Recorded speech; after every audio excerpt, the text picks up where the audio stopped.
সবচেয়ে আপনাদের সাহায্য সহযোগিতাই চাবো। যেহেতু আপনারা যদি সত্যি সংবাদটা প্রকাশ করেন, তবেই কিন্তু আর কোনো বিভ্রান্ত সৃষ্টি করতে পারবে না। তা হ্যাঁ, আজকাল ধরেন বিভিন্ন মিডিয়া ধরেন আবার এই একটা কি জানি বাইরেছে আর্টিফিশিয়াল ইন্টেলিজেন্স, এটা দিয়া ধরেন যে যে চলে গেছে তারও ছবি দিয়া, তারে জীবিত বানায়া তার তো ছবি বানায় ফেলে। এগুলি ক্ষেত্রে আপনাদের ক্ষেত্রে আমি অনুরোধ করব, মানে যেটা ঘটনা সত্যি সংবাদটা আপনারা প্রকাশ করুন। আর স্বরাষ্ট্র মন্ত্রণালয় থেকে আমাদের ডিরেকশন, যেই ঘটনা ঘটে ওটা সত্যিটা প্রকাশ করে দেওয়া। এটার ভিতরে কোনো লুকোচুরি করার কোনো কিছু নেই। যা ঘটে তা প্রকাশ করে দেয়। এটাই যদি হয়, সেই সময় জনগণ সচেতন। তো কিছু সংখ্যক তো স্বার্থন্বেষী লোক থাকবেই, যারা সবসময়ই একটা প্রবলেম ক্রিয়েট করার জন্য চেষ্টা করবে।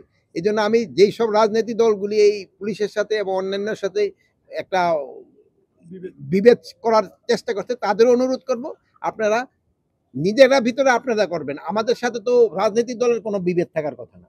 আপনারা কাজ করবেন, আমাদের কাজ করবেন। আমাদের কাজ হলো আইন শৃঙ্খলা রক্ষা করা।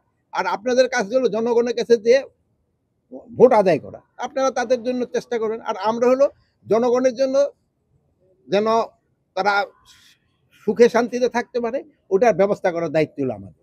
যেমন কোনো যখন যেন কোনো রকমের আইন শৃঙ্খলা পরিস্থিতি যেন অবনতি না হয়, এটি হলো দেখার দায়িত্ব হলো আমাদের।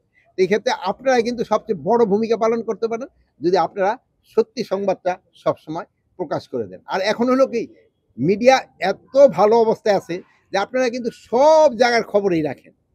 খবরটা দিয়ে দিলে সাথে সাথে হয়, সত্যি সংবাদটা দিয়ে দিলে